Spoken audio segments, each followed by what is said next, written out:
यही वो स्थल है जहाँ पे राम भगवान है, ये दुनिया जान पाई। राम परशुराम संवाद स्थल भी यही स्थल है। सीता माँ का डोली स्थल और पूरे विश्व में माता जानकी का पिंड रूप में पूजा सिर्फ इसी स्थल पे होती है। पंथ पाकर कि माता जानकी इसी पाकर के दातुन से दातुन की थी और दातुन करने के बाद इस पाकर को माता जानकी का वरदान प्राप्त है कि तुम अमर हो जाओ, अमर हो जाओ। और ये पाकर वाकई अमर हो चुका है। यहाँ पे पूरा बारात रुकी हुई थी और बगल में ये कुंड है, जो उस कुंड से आचमन की थी माता जानकी। बिहार सरकार के तरफ से भी इसमें पंप सेट लगाया गया और सैकड़ों पंप सेट इसमें चला, लेकिन इसका पानी कभी समाप्त नहीं हो पाया। अभी हम प्रभु श्री राम के ससुराल यानी सीतामढ़ी मौजूद है और ये पंथ पाकर धाम है। जैसा कि आप दिखाइए शुरू पर किस प्रकार से दुल्हन की तरह इस पंथ पाकर धाम को सजाया जा रहा है। और यहाँ की कहानी अगर आपको बताएंगे तो आप सब भी हैरान हो जाएंगे कि जब त्रेता युग में प्रभु श्री राम सीता माँ से विवाह रचा के जा रहे थे तो उनका डोली यहीं पर रुका गया था और इसको डोली स्थल के नाम से भी जानते हैं। ये पंथ पाकर धाम का क्या विशेषता है? जी, पंथ पाकर धाम भगवान राम का जब विवाह हुआ तो विवाहोपरांत एक कार्यक्रम होता है जिसको पद प्रक्षालन कहा जाता है। जो आज भी हम लोग मनाते हैं। जब लड़की की विदाई होती है तो गुड़ शक्कर मीठा या मिठाई खिला करके एक गिलास पानी पिला करके मनाया जाता है। वो पद प्रक्षालन का कार्य यहीं पे हुआ है जानकी जी का। अच्छा, इसलिए यहाँ पे पहली डोली पड़ी है। साथ साथ राम परशुराम संवाद स्थल भी यही स्थल है जो वाल्मीकि रामायण में वर्णित है। भगवान राम और परशुराम का संवाद भी इसी स्थल पे हुआ था। इससे पहले चक्रवर्ती सम्राट राजा दशरथ के पुत्र थे श्री राम। उसके बाद महर्षि के साथ वन में घूमने वाले बालक थे श्री राम। जनकपुर में आकर के जनक के जमाए बने राम।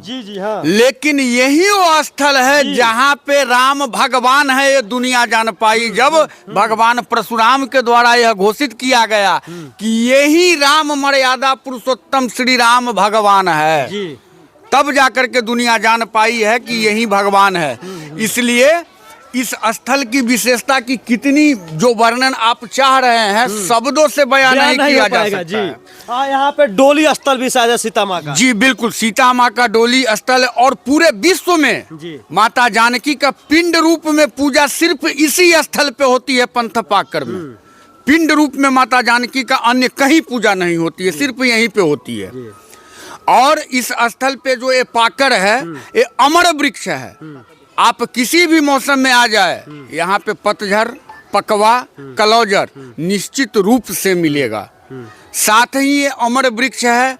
इसकी अमरत्व जो है आप वृक्ष को चल करके देख ले। जब इसकी डाली जो है अंदर से जब वृद्ध हो जाती है तो स्वतः डस्ट बन के झड़ जाती है और पुनः नया तना उस पे उगाता है। अच्छा, इस पाकर की क्या कहानी है, क्या इतिहास है इस पाकर का? इस पाकर के बारे में जो किंवदंती है, हम लोग जो सुनते आ रहे हैं कि माता जानकी इसी पाकर के दातुन से दातुन की थी और दातुन करने के बाद इस पाकर को माता जानकी का वरदान प्राप्त है कि तुम अमर हो जाओ, अमर हो जाओ। और ये पाकर वाकई अमर हो चुका है। ये पाकर जो है, पाकर के बारे में ये बताया जाता है कि जहाँ तक ये पाकर चल जाए, चाहे वो किसी का निजी प्रॉपर्टी ही क्यों ना हो, पाकर अगर वहाँ पे चला गया तो वो जमीन लोग छोड़ देते हैं। वो जानकी जी का हो जाता है। पाकर कितना दूर में फैला हुआ है सर? 3 एकड़ में पाकर है अभी। तो पूरा 3 एकड़ में पाकर फैला हुआ है। कहेंगे, कहा जाता है कि त्रेता युग में जब प्रभु श्री राम जो है माँ सीता जी को लेके आ रहे थे तो यहाँ पे डोली रुका हुआ था।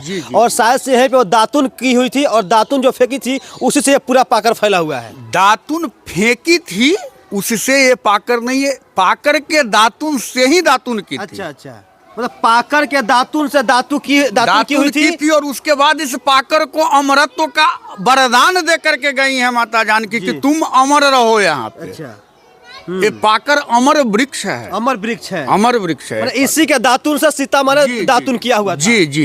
ये भी कहानी यहाँ का सुनने में आता है कि शायद यहाँ पे कुली भी की हुई थी माँ। बगल में कुंड है, थोड़ा बताइए सर। बगल में आइए। सीता कुंड शायद यहीं पे है और शायद जब यहाँ पे उनकी बारात रुकी हुई थी। जी, यहाँ पे पूरा बारात रुकी हुई थी और बगल में ये कुंड है, जो कुंड से आचमन की थी माता जानकी।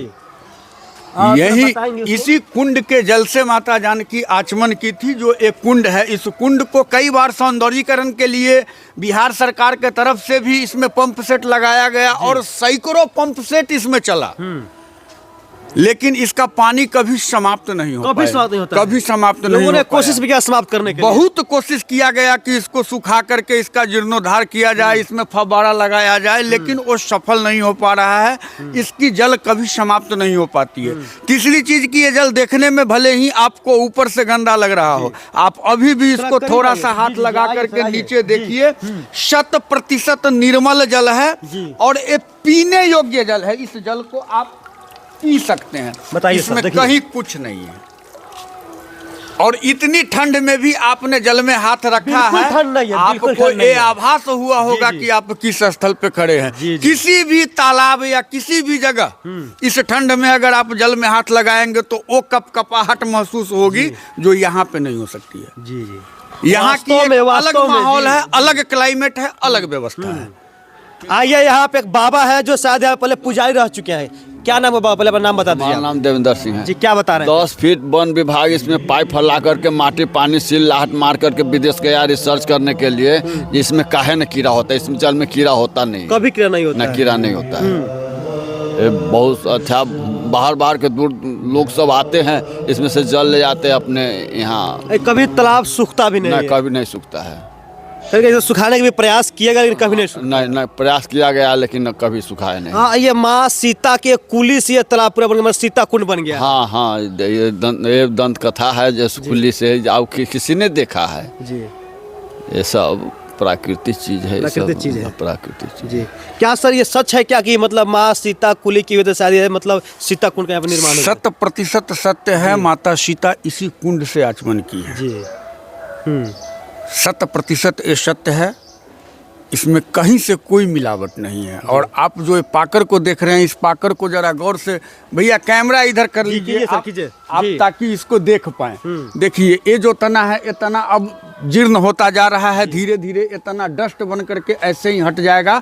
और ये जितना देख रहे हैं, ये पहले भी ऐसा ही था। जी, हाँ, ये जो आप देख रहे हैं पहले ऐसा था, किंतु ये ऊपर से इसको कवर करते जा रहा है और पुनः ये एक तना बन जाएगा सील, और ये टोटल डस्ट नीचे आ जाएगा। इसी प्रकार से ये वृक्ष अपनी अमरत्व को प्राप्त किए हुआ है। और जितने भी वृक्ष यहाँ पे देख रहे हैं, सब उसी वृक्ष से है। एक की भी सरा हुआ है। टोटल एक ही वृक्ष से है। जी, उसी वृक्ष से एक डाली आई, यहाँ पे सट गई, ये हो गया। फिर इससे आगे गई, वो डाली गई। अभी तो थोड़ा मिट्टीकरण हो गया है ताकि आप वो देख नहीं पा रहे हैं। फिर भी बहुतों जगह ऐसी चीज है जो आपको देखने को मिलेगा। बस एक डाली सटा और वहां से फिर नया पेड़ निकल ये गया। हमेशा इसका फैलाव होते रहता बस ऐसे ही, और हर मौसम में पतझड़, पकवा, कलौजड़ आपको यहाँ मिलता रहेगा। है। चाहे कोई भी मौसम, चाहे कभी भी आप आ जाइए, कोई भी मौसम नहीं, आपको जब इच्छा हो तब आ जाइए। अभी भी आप आए हैं यहाँ पे पतझड़ भी आप देखेंगे, नया कलौजड़ भी देखेंगे, और यहाँ जो उसका पकवा होता है फल पाकर का, वो भी देखेंगे। और वो भी सब अवस्था में देखेंगे। ये नहीं कि एक अवस्था में, कहीं फल निकल रहा है, कहीं का वृद्ध हो गया है, कहीं पूर्ण रूपेण यौवना अवस्था में है। तो अभी हम पंथ पाकर धाम में मौजूद थे, जो कि सीतामढ़ी जिले में पड़ता है। और इसकी कहानी एक बार ज़्यादा समझ लीजिए कि दिखाइए सर, यहाँ पे जो है सीता माँ डोली रखा गया है। और कहा जाता है कि त्रेता युग में प्रभु श्री राम जब सीता माँ का विवाह करके लेके आ रहे थे, उसी दरमियान यहाँ पे सीता माँ का पहली बार डोली को रोका गया था। और उसके बाद जो है यहाँ पे अभी भी दृश्य में दिखाया गया है। और इसी पाकर के वृक्ष से सीता माँ ने दातुन की हुई थी। और उनके दातुन करने के बाद उन्होंने, सीता माँ ने कहा था कि तुम अमर रहोगे, और शायद उसी कारण से ये पाकर जो है पूरा का पूरा अमर है। और कहा यह भी जाता है, त्रेता युग में ही पूरी कहानी है। ये भी कहा जाता है सर कि ये जो सीता कुंड है, ये माँ सीता के कुली से बनाया गया कुंड है। इस कभी इस पानी को आप सुखा नहीं सकते हैं। बहुत सारे वन विभाग के लोग भी शायद आए हुए थे। इसको कहीं ना कहीं नीचे मतलब बोरिंग करने की प्रयास किया गया था, पानी को सुखा के फिर से मॉडिफाई करने का प्रयास किया गया था, लेकिन उनका यह प्रयास जो असफल रहा। इन तमाम वीडियो को देखने के बाद आपकी क्या अपनी राय है? और हाँ, अगर आप भी राम भक्त हैं, एक बार सीताराम जरूर लिखिएगा।